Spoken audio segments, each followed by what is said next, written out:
Hey guys, I'm back with Ace Attorney Investigations 2, Prosecutor's Path. So we just got finished with, Shelly the killer. I don't know why he's doing this. I guess he always has his ways and stuff. We really don't understand what's going on. So this is where we left off. The death of the bodyguard, Ethan Rook, and the arrival of Shelly the killer. A new development in this case has come to light.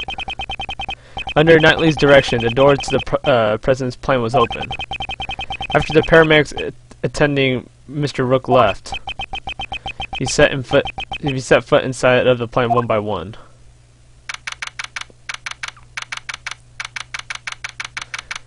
March 25th, 4:15 p.m. President's plane office.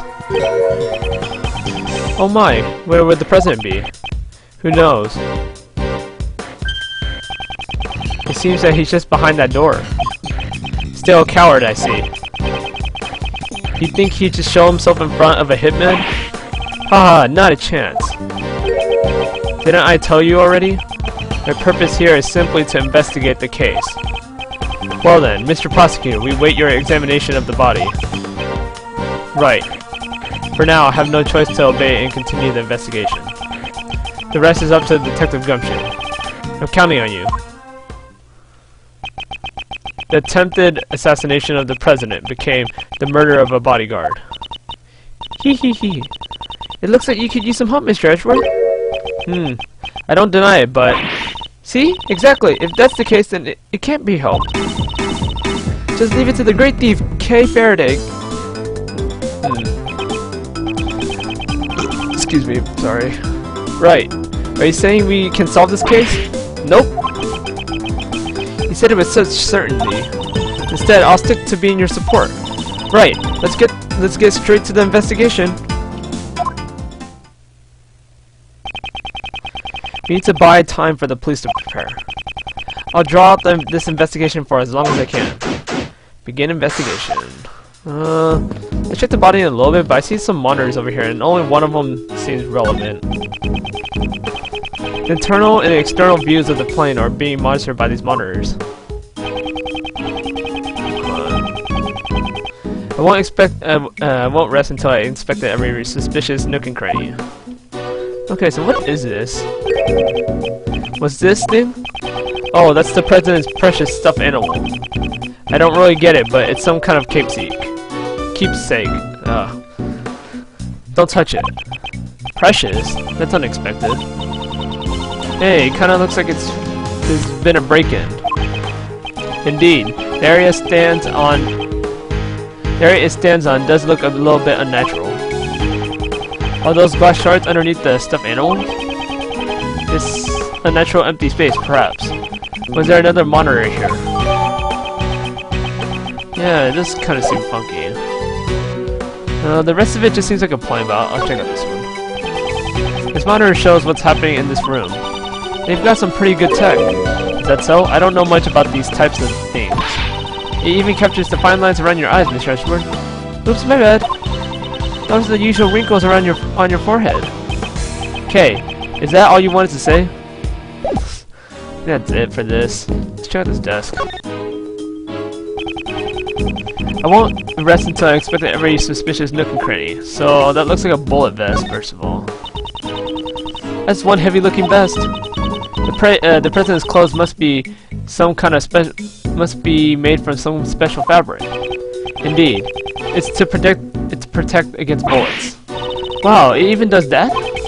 Naturally, this is a bulletproof vest after all. Ah, so that's what it is. This is the first time I've seen one. You could say it's something earlier. You could have said something earlier. That really surprised me. Let's see what these notes are, or something. These are some kind of official. Are these some kind of official documents? I know it's a bit rude, but let's take a peek inside.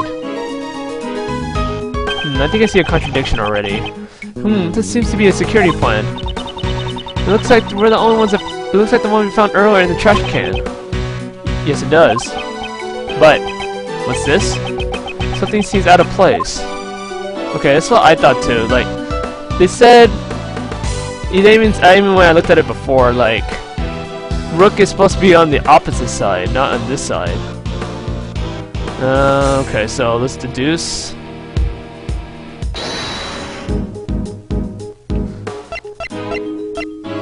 Which one is it? Oh yeah, the security plan. See, he's on the opposite side, so what's with that? What's this? The details of the security plans were changed? Eh? Ah, you're right! Yeah, that's right, it was changed yesterday. President's orders. Why the sudden change? Because 2 days ago, the killer attacked the president. He disguised himself as a bodyguard. Rook was the first to notice, and he had already gotten close to the president. Rook managed to stop him in the nick of time. Rook grabbed his left arm and twisted it. And then he fired one bullet square into his left arm. What were we doing at that time, Mr. Knightley? He looked like he was getting owned, that's what it looks like. If I remember correctly, I was the first person I took out that day was you. Oops, was that a touchy subject? Shut up! So then, back then, your neck injury has yet to heal and you have already forgotten? No, not you, not now. Since that day, I haven't been able to turn my head right, it sucks. To think I would have suffered an injury.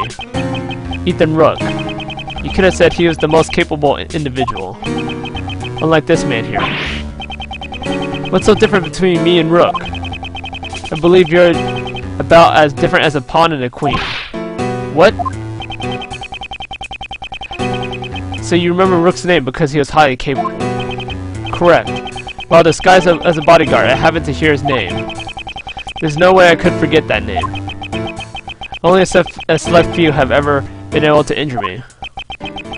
So this was the connection to the killer. This is the connection the killer was talking about. The security arrangements were changed so that the killer would not be able to sneak in as a bodyguard again. Only the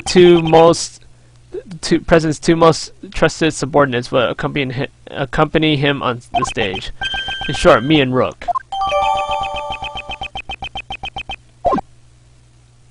It appears your positions were also changed. That's true. He's now on the right side. Because I can't turn my head to the right. My positions got changed to the President's left side. In other words, I was able to relocate to the right side of the stage.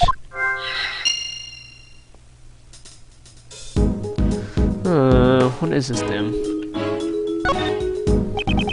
It's a collection of colorful personal security alarms. They all seem to have been used before. The President? He sure is a nice guy. He bought all these security alarms to protect his wife and kids. Then why would he leave them all here? It's obvious that they're used for his own personal use. Objection! A single person can't carry that single... A single person can't carry that many security alarms. Because a person only has 2 hands. That objection was worth 0 points. Nice. Okay, let's see. What is this? It's an inflatable lifeboat with an oar sitting on top. It seems like it's ready to use at any time. Hey, there is only 1 oar. Well, I guess you could try to paddle with your hands. Let's check out the body now. I won't rest until inspect every suspicious nook and cranny. Okay, so I always wondered what this was. I thought it was a suitcase. It's a bulletproof attach case. Oh, okay, gotcha. That's what it is. It's a tool that bodyguards use to protect themselves from bullets. It can be seen in Kay's photo. It seems Rook and Knightley both have one. Bulletproof attached case, jotted down my organizer. This is a scene I stole on film. You didn't do anything illegal in taking this. Anywhere, anytime, I'm always in the mood to steal. You just wanted to use that word steal, didn't you? Hee! Have I been caught? I guess so. Let's see, gun? It seems that the victim also carried a gun. Did he try to shoot something? He may have drawn it out instinctively to return fire. You need to check to see if the gun has fired any bullets. It's still fully loaded. There's no evidence of any shots being fired. This gun is also from Shake-Fall, right? Ah, yeah. You were always issued the same model revolver. Let's see, the wound. The bullet pierced his body, just below his armpit. Unfortunately, he was hit in the area of his bulletproof didn't cover. It really seems like a well-aimed shot. The cause of his death was most likely blood loss. The bleeding has stopped. Oof. The paramedics were called to treat Rook, Mr. Rook, right? I'm afraid they didn't make it in time. What is this thing? I can't examine it. Let's check our logic, see what we got. So, we know about this bullet, right? It's the missing bullet. Where did it go, right? And we know one went through the thing, and then we see a bullet embedded in it. So this is where the bullet went? Wait. I think it makes some logic.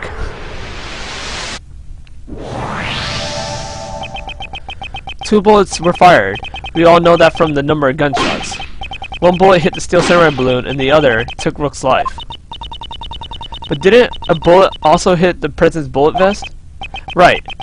It doesn't match up with the number of shots. However, there's one way to solve this. One way? The bullet that stole Rook's life pierced through his body and then hit the vest. In other words, Rook and the president were hit by the same bullet. I see. That's right. It's been dangerous if he hadn't worn that bulletproof vest. Is the president alright? Even while wearing a bulletproof vest, he can still get injured. Yeah, the bullet's impact can still fracture your bones. But don't worry, he's fine. The president's trained himself like no other. Maybe the president didn't even need a bullet vest. I think that might be pushing. Yeah, he did look pretty buff though. Let's examine the bullet. There's a chance that there still may be ballistic markings. Ballistic markings? What's that? Come on, Kay, you gotta remember that. It's like this, telling the bullets apart from each other.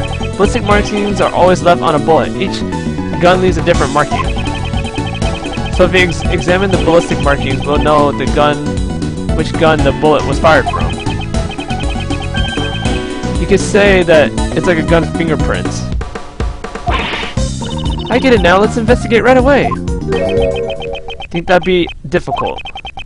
The bullet was completely flattened when it hit the bulletproof vest. There's no way you could investigate the ballistic markings. What? I wanted to investigate them. Bulletproof vest. Yep. Okay. Also, if you look at the revolver, this gun, and look at Rook's gun, they look really similar. And I feel like it's just like a laser put it on top, so I don't know, I think they're connected. Hopefully they are.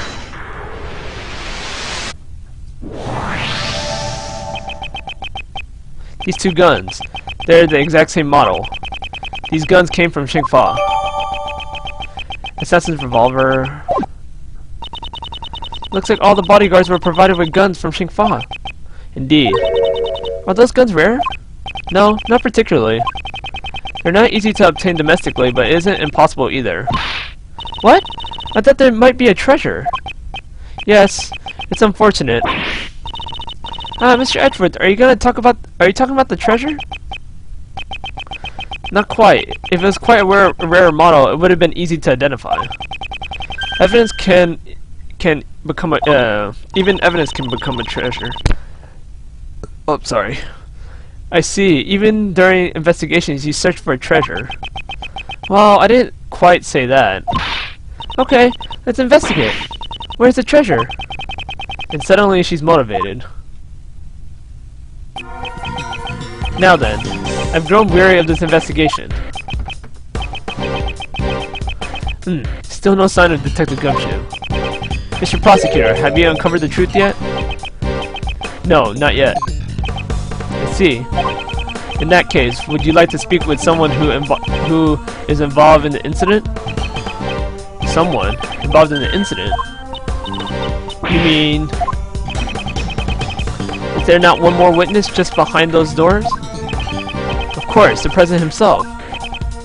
Well, Mr. Prosecutor, please do the honors and summon the witness here. There's no chance in hell I'm letting that happen. You think you can just summon the President like a witness in court? Ha! Mr. President, I'm sure you're watching all this through your security cameras. Would you kindly grace us with your presence? That is, if you value your bodyguard's life. Good.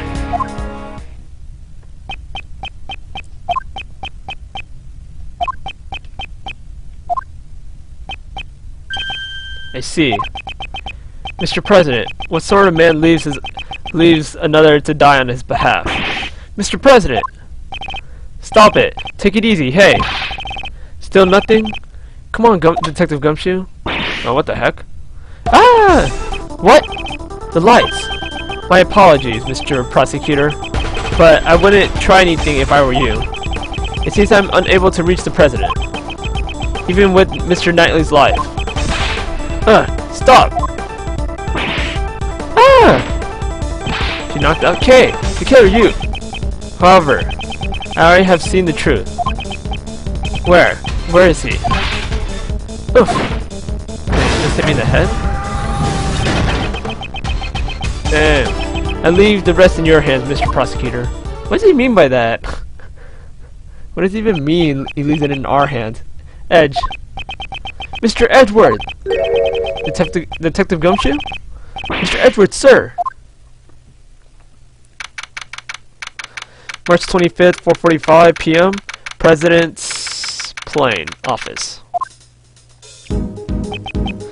Did I pass out? Mr. Edward, thank goodness you're safe. I see something missing. It's not good. Thank goodness you're safe. Mr. Edward, are you okay? Okay, what about you? I just woke up myself. My head's throwing me a bit, but it's no big deal. Detective Gumshoe, what happened to the killer? Miss Swift came running out of the plane. She told us that the killer made a run for it, but... We were too late, sir. We heard that from that bodyguard that the emergency lifeboat over there had been stolen. He's probably at the other side of the lake by now, sir. Didn't you seal off the park? The police all called back to surround the plane. Right now, there's no one guarding the opposite shore. Come on, Gumshoe. That means he succeeded in giving us a slip. Sure seems that way, sir. Mr. Prosecutor. Horace Knightley. It seems that you also had a narrow escape. Yeah. That sucked, that punk. Come to think of it. We found this near where you fell, sir. This is the killer's calling card. Looks like there's a message from him. I wonder if I can check the message later. He always leaves this card next to his victim's body. But you're not dead, sir. Perhaps this signifies something similar to a killing. Which reminds me, the last thing he said that still bothered me. However, I have already seen the truth. I leave the rest in your hands, Mr. Prosecutor. What does he mean by that? Is he like... I don't know. Are we supposed to like... I don't know. It doesn't even make any sense. I don't think so. Seen the truth? What did he mean? Yeah, it's safe now. What was that? The President will be making his entrance now. The President?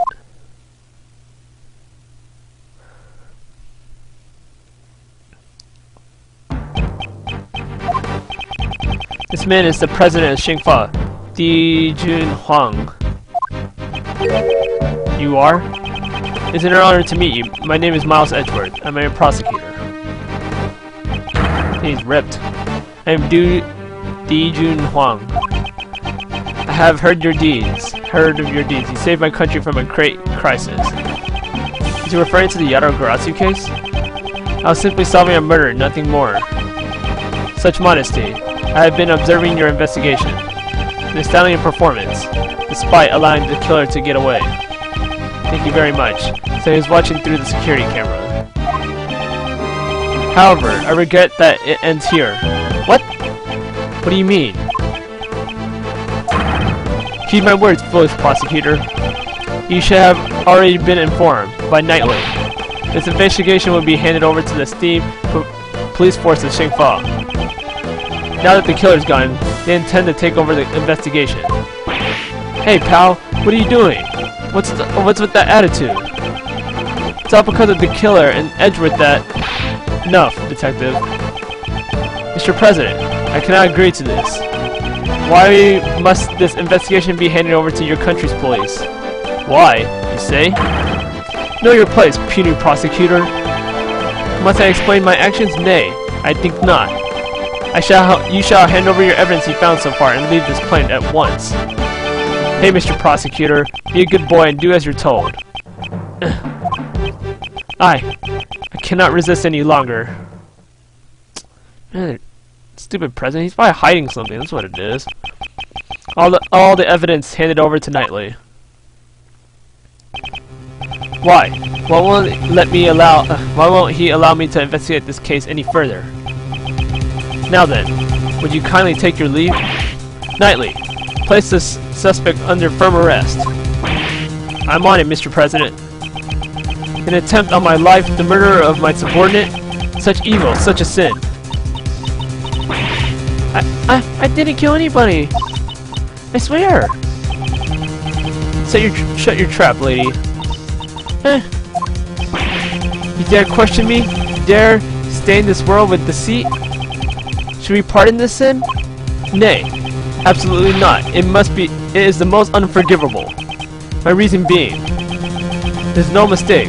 The president is hiding something. Of course he is. If I turn back now, the truth will be forever lost. Mr. Edgeworth! Mr. Edgeworth, is there nothing we can do?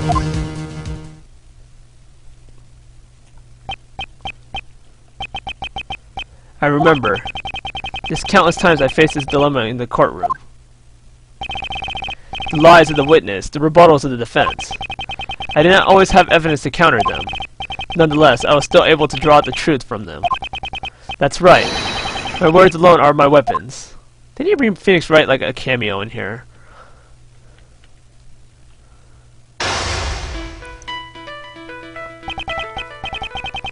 Now then, let's analyze the situation. Leave this place at once. This is a direct order from the president himself. Looks like he's trying to flick you off or something. He's not even listening. Any rebuttal I give him, he cuts off. When he has that forceful attitude, I'll need to watch this situation carefully. My opponent is the president of Xingfa. I don't think he'll show any weakness easily. His words may be overbearing, but I need not to be intimidating. If I observe his behavior closely, I should be able to read his emotions. First, I'll start by asking him about his reasons for taking over the investigation. Now, let's begin. Oh, sorry, I forgot that. Just passed over it. Who's taking over the investigations? Please, allow me to confirm something about the investigation. Nay, I don't recall granting you permission to speak. No, I think if we ask him to speak, he's gonna get all pissed. And the president of Xingfa, you shall not talk back to me. I'm not talking back. I'm simply asking for confirmation. This investigation will be taken over by the police of your country, is that correct? Exactly. That's all I will say. Restrain yourself from making any more unnecessary comments. I don't think we should, fight him against it either again. That's enough. Being on this plane is tantamount to being on my country's soil. You cannot do as you please. This plane? Is there something significant about this place? I should remember this clue. Let's see. Explain your reasons. I'd like you to explain your reasons for depriving us of our right to investigate. Impudent fool! Hold your tongue. There is no reason. That should be enough of an explanation for you. Perhaps that clue may be useful here. Is it connected with this place? Gathering from what I heard so far, is that forceful attitude of yours have some connection to this place. You insolent. Earlier you said that being on this planet is being like on your country's soil. From those words, I was able to deduce the answer, namely that is, you wish to claim that extraterritorial rights inside of this plane. Am I correct? That's enough. I shall brook no insolence. Brook no insolence. You know, he does seem unsettled. Oh yeah, you got a knight. Your words are forceful, but I cannot overlook them. The moment I mentioned extraterritorial rights, your face grew pale.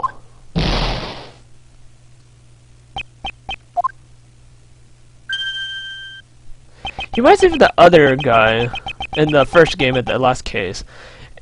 In light of your brazen courage, I shall grant you an answer. That's right. I am claiming extraterritorial rights inside of this plane. However, what does that change? You are still powerless. There is nothing you can do about it. I see.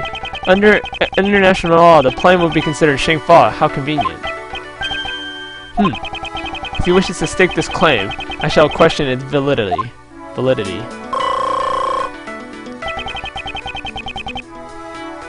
The next move shall decide the outcome. He may be the president, but there's a hole in his logic. Let me break it wide open. Let's see. Permit me to say this. Don't you feel that your actions are too forceful? Who asked you for your opinion? All you need to do is obey. Yeah, we should obey what he says first. Forceful is not the wrong word. It's the wrong word. It's authority, leadership. You arrested Miss Swift because you felt like you had the authority to do so? Yes. The girl is a criminal.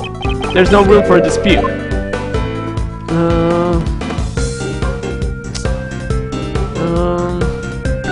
I think we should just wait and see what he says, because I think if we do one of the other ones, he's probably gonna get back at us.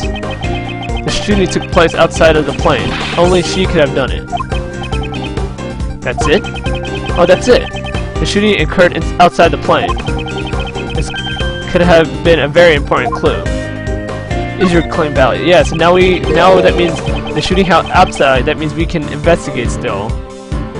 I challenge the validity of your claim to extraterritorial rights. Do you truly understand what it is you're saying? Of course. I stand by it. You dare doubt my words? You have no shame?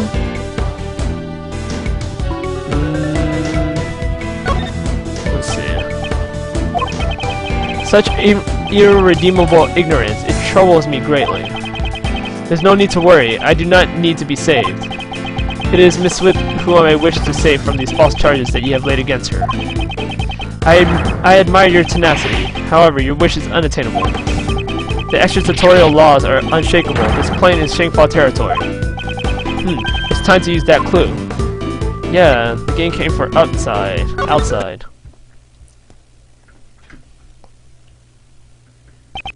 Indeed, I do not question your extraterritorial rights inside this plane. However, you just claimed that the shooting took place outside the plane. Yes, if it didn't happen inside the plane, extraterritorial rights do not apply. Your claim has fallen apart. Miss Swift's arrest is invalid. Grah! Impossible! To be bested by a mere prosecutor. I am the president! Checkmate, Mr. President. Nice. Logic test complete. Mr. President, will you allow us to continue with our investigation? Is